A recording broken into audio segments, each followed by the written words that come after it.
শব্দটা কিন্তু বিপ্লব না। বিপ্লব মেলা ব্যাখ্যা দিলে আজকে সারা রাত লেগে যাবে। বিপ্লব বলতে আমরা অনেক কিছু বুঝতে পারি। একটা হচ্ছে রাজনৈতিক বিপ্লব, একটা হচ্ছে অর্থনৈতিক বিপ্লব, দুটো এক জিনিস না।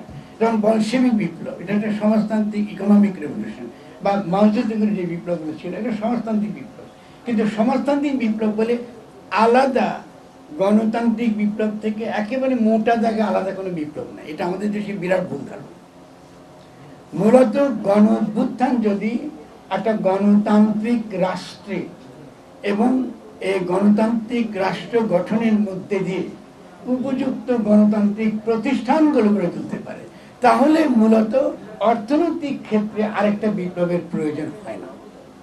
এটা হচ্ছে থিসিস, এটা প্র্যাকটিক্যালি কি হিসেবে পড়া।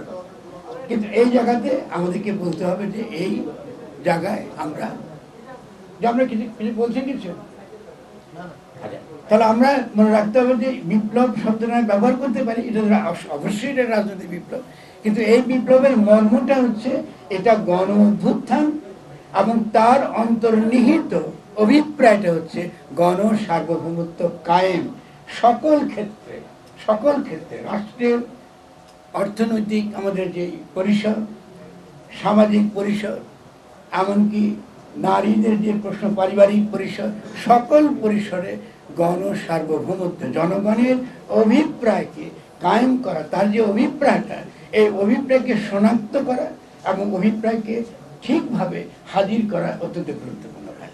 এখন জনগণের অভিপ্রায় মানে এই নয় যে আপনি লুটেরা মাফিয়ার সঙ্গে বসে আপনি তাদের সঙ্গে বসে তাদের ঐক্যমত্য করবেন। কারণ জনগণের অভিপ্রায় গণমাধ্যমে আছে, জনগণের অভিপ্রায় লেখালেখির মধ্যে আছে, জনগণের অভিপ্রায় আরো বহু এরও আগে। সে আপনি যদি সিরাজ আলম খানের গণতান্ত্রিক বাংলাদেশ বই পড়েন, তারও একটা প্রস্তাব আছে, তারও বাংলাদেশ সম্পর্কে একটা অভিজ্ঞ মানুষের প্রস্তাব আছে। আব্দুল হামিদ খান ভাসানী, তারও প্রস্তাব আছে। তো আমাদেরকে তো এখনকার তথাকথিত রাজনৈতিক দল যারা ঘোষণা দিয়েছে যে গণঅভ্যুত্থানের সঙ্গে আমাদের কোনো সম্পর্ক নেই, বলেছেন গণঅভ্যুত্থানের সঙ্গে মির্জা ভাই তো বলেছেন একটা ঘটে যে গণঅভ্যুত্থানের সঙ্গে আমরা নেই, এটা হচ্ছে আমরা সঙ্গে নেই। পরবর্তী কেন বলছেন? কারণ আমরা চাচ্ছি যে গণঅভ্যুত্থান যেন আমাদের দ্বারা কলুষিত না হয়। তা যে হোক না কেন বলছেন, কিন্তু আমরা তো আসলে গণঅভ্যুত্থানটা করেছি যেখানে কোনো দলীয় পরিচয় ছাড়া। তো যেখানে গণঅভ্যুত্থান হচ্ছে দলীয় পরিচয় ছাড়া, সেখানে আমরা দলগুলোকে, রাজনৈতিক দলগুলোকে যে প্রাধান্য দেওয়া হয়েছে, এই প্রাধান্যতা হয়েছে অত্যন্ত হানিকর এবং এটা আমাদেরকে বহু বছর পিছিয়ে দেবে।